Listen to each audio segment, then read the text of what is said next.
और अब ज़रा हम कराची के लोगों के हवाले से बात करते हैं। कराची के लोगों के लिए अब आने वाली जो बारिश है काफ़ी ज़्यादा टेरर लेकर आ रही है, क्योंकि शफात अभी नालों की सफाई का काम शुरू हुआ है और अब कम से कम सिर्फ 48 घंटे बाकी रह गए, जिसमें कहा जा रहा है कि बारिशों का एक और स्पेल आने वाला है। और जो ये स्पेल आने वाला है इसकी शिद्दत काफ़ी ज़्यादा तेज़ होगी। लोग बहुत ज़्यादा डर रहे हैं, क्योंकि जब पिछले दिनों जो इतना लोगों के घर कचरा गया, गंदा पानी नालों से उबलता हुआ उनके घरों में गया, वो जो था वो तकरीबन कुछ घंटे की बारिश का नतीजा था कि लोगों ने इतना सफ़र किया था उसकी वजह से। जी जनाब, कल जो इस वक्त बहर अरब में जो हवा का कम दबाव मौजूद है, इस वक्त वो भारतीय रियासत गुजरात में है और कल शाम वो सिंध में लैंड करेगा, जिसके बाद बदीन, ठट्ठा, केटी बंदर से होता हुआ वो पूरे सिंध में फैल जाएगा और जुमे की सुबह या जुमेरात की रात से इसके असरात कराची पर भी आना शुरू होंगे। कराची और हैदराबाद समेत पूरे सिंध में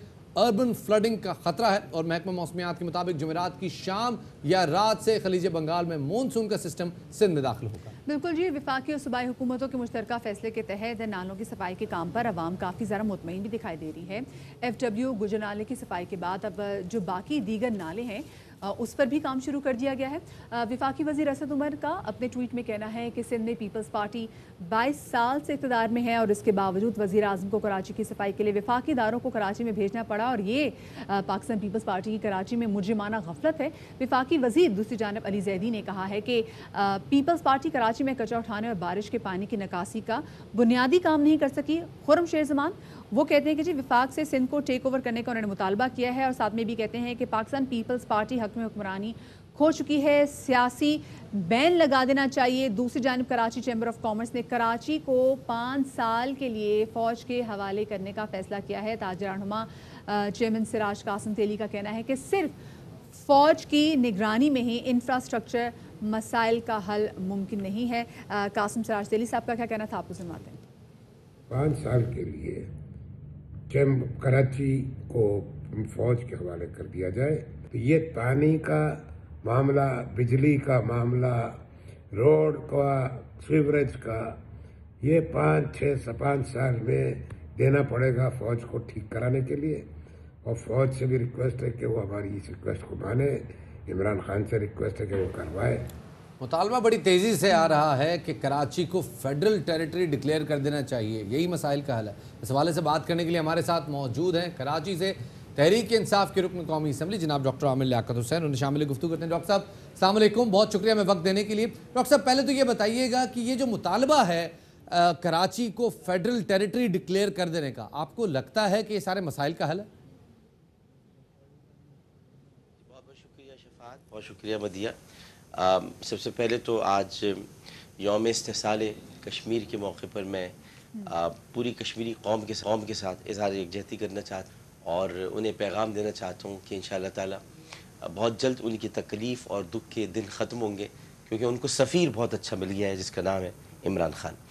अब आपने जो मुझसे सवाल किया है उसकी तरफ मैं बस यही कहना चाहता हूँ कि देखिए, जमहूरी माशरों में ये मुतालबे अच्छे तो नहीं लगते, लेकिन जो सूरत हाल, जो हाल कराची का कर दिया है, मतलब मैं ये जुमला कहते हुए मुझे कोई तज़ब्ज़ुब नहीं महसूस हो रहा कि पीपल्स पार्टी ख़ुद एक कचरा है, उसे उठाना बड़ा ज़रूरी है। ये इतना बड़ा कचरा है कि जिसकी वजह से पूरा कराची तबाह हो गया है, ख़त्म हो गया है और कराची पर इनकी कोई तवज्जो नहीं है। जबकि ये कहते हैं मरसू सिंध न डेसूँ, तो भाई आप सिंध का ही तो हिस्सा है कराची, कोई अलग से तो नहीं है Karachi. Karachi is a part of Sindh, Karachi Sindh से अलग थोड़ी है, लेकिन आप कराची को सिंध समझते ही नहीं है। और अगर कोई कराची की तरक्की की बात करता है तो आप कहते हैं ये अलहदगी की बात कर रहे हैं।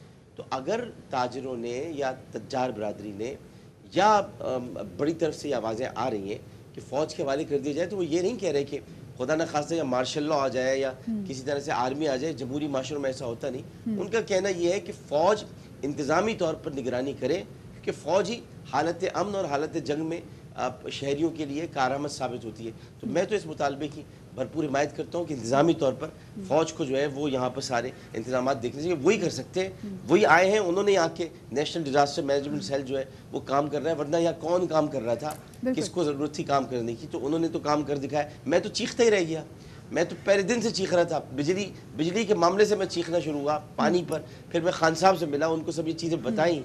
اس کے بعد اب دیکھیں اب کیا کیا ہو رہا ہے. بالکل ڈاکٹر صاحب، آپ نے خان صاحب کے سامنے بھی کراچی کے جو عوام کے جو مسائل ہیں آپ نے پرائم منسٹر صاحب کے سامنے بھی رکھے، لیکن اگر ہم ذرا کراچی کی بات کریں تو صرف کچرا اٹھا لینا ہی کراچی میں کافی نہیں، کیونکہ کراچی میں تو روزانہ کی بنیاد پر 12,000 ٹن کچرا جمع ہوتا ہے. تو سب سے بڑا جو اس وقت مسئلہ لگ رہا ہے وہ انکروچمنٹ کا ہے. تو ڈاکٹر صاحب، انکروچمنٹ کے حوالے سے کوئی سلوشن ہے کہ یہ انکروچمنٹ ایسی کیسی قائم ہی رہیں گی؟ دیکھیں انکروچمنٹ بھی ہے اور ایک اور چیز بھی ہے جس کی طرف سراج قاسم دیدی صاحب نے اشارہ تو نہیں کیا، لیکن ان کا کہنا یہ تھا ایک مرتبہ پھر آپ یہاں محسوس کریں گی کہ ٹارگٹ کلینز شروع ہو گئی ہیں، اور ایک مرتبہ پھر یہاں پر جو ہے وہ سنائپر فائرنگ ہو رہی ہے، لوگوں کو ٹارگٹ کیا جا رہا ہے، کچھ سلیپر سیلز ہیں وہ دوبارہ سے جاگ رہے ہیں. تو اس طرف بھی اشارہ تھوڑا سا. اور انکروچمنٹس جو ہیں وہ یہ کرنے والی جو مافیا ایک یہاں پر ہے جو کہ لینڈ گریبرز ہیں، جن کا کام یہ ہے کہ وہ جگہوں پر قبضہ کرتے ہیں. وہ کچھ ایسے لوگ بھی ہیں جو جس میں مجھے کہنے میں کوئی آردی کہ جو شاید ہماری صفوں میں بھی شامل ہوں، شاید ہمارے ساتھ بھی ہوں. تو ایسے لینڈ گریبرز کو، ایسے لوگوں کو بے نقاب کرنا یا ان کو گرفتار کرنا یا ان کو وہاں سے ہٹانا، یہ کون کر سکتا ہے؟ پولیس سے تو مل کر کام کرتے ہیں. پولیس تو ان کے ساتھ دے رہی ہوتی، کچھ پولیس کے جو افسران ہیں، میں ساری پولیس کی بات نہیں کر رہا. تو فوج جو ہے وہی آ کر ان لینڈ گریبر سے بھی چھٹکارا دلا سکتی ہے. تو بڑا برحق مطالبہ ہے، بڑا معنی خیز مطالبہ ہے، اور بہت ہی میں سمجھتا ہوں کہ کراچی کے شہریوں کی طرف سے ایک آواز ہے. صحیح. اچھا ڈاکٹر صاحب، آپ نے ہمارے ساتھ جب عید شو کر رہے تھے آپ نے جو ہے نا کچھ اشارہ بھی دیا تھا کہ آپ خود بھی کراچی کی میئرشپ کے لیے اور کراچی کے جو بلدیاتی ادارے ہیں ان کو طاقت دینے کے لیے آپ میدان میں آنا چاہتے ہیں. آپ کو لگتا ہے کہ جو میئر وسیم اختر صاحب کا مطالبہ ہے اور وہ بار بار کہتے آئے ہیں کہ نہ ہمارے پاس فنڈز ہیں، نہ ہمارے پاس اختیارات ہیں، ہم یہ کام نہیں کر سکتے، آپ کو لگتا ہے کہ میئر آفس کے پاس واقعی اختیارات نہیں؟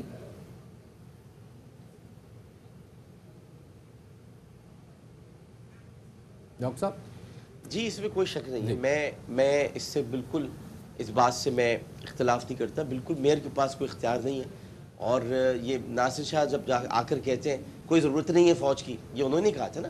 یا سعید غنی صاحب آتے ہیں وہ ٹیلی ویژن پہ کہتے ہیں میں تو دیکھ کر آیا ہوں سارا پانی اتر گیا ڈیفینس کا چکر لگا کے. تو پھر ایسے لوگ جب کہہ رہے ہیں تو اس کا مطلب اختیار سارا انہوں نے اپنے پاس رکھا ہوا ہے. تو میئر کے پاس تو کوئی اختیار نہیں ہے، ان کے پاس فنڈز بھی نہیں ہیں. لیکن یہ کہ میئر اب جو آئے گا، جو بھی میئر اب آئے گا، اگر انتخاب ہوتے ہیں اور اس کے بعد میئر آتا ہے تو پھر میئر کو با اختیار ہونا چاہیے، ورنہ کراچی کا میئر ہونے کا کوئی فائدہ نہیں. فادر آف دا سٹی ہے اور اس کے بعد پھر بھی یہ کہ فنڈز نہ اور وہ کام نہ کر سکے، تو ایسا بے اختیار میئر کوئی فائدہ نہیں. بے اختیار میئر کا کوئی فائدہ نہیں. بہت بہت شکریہ جی. ڈاکٹر عامر لیاقت حسین صاحب سے ان کا تعلق ہمارے ساتھ موجود تھے اور کراچی کے بلدیاتی اداروں کو طاقت دینی چاہیے اس مطالبے کا وہ بھی انڈورس کر رہے ہیں تاکہ کراچی کے جو مسئلے مسائل ختم ہو سکے. اور ابھی ہم آپ کو لے چلتے ہیں کراچی، جہاں پر گورنر سندھ عمران اسماعیل صاحب اور یوم استحصال کے والے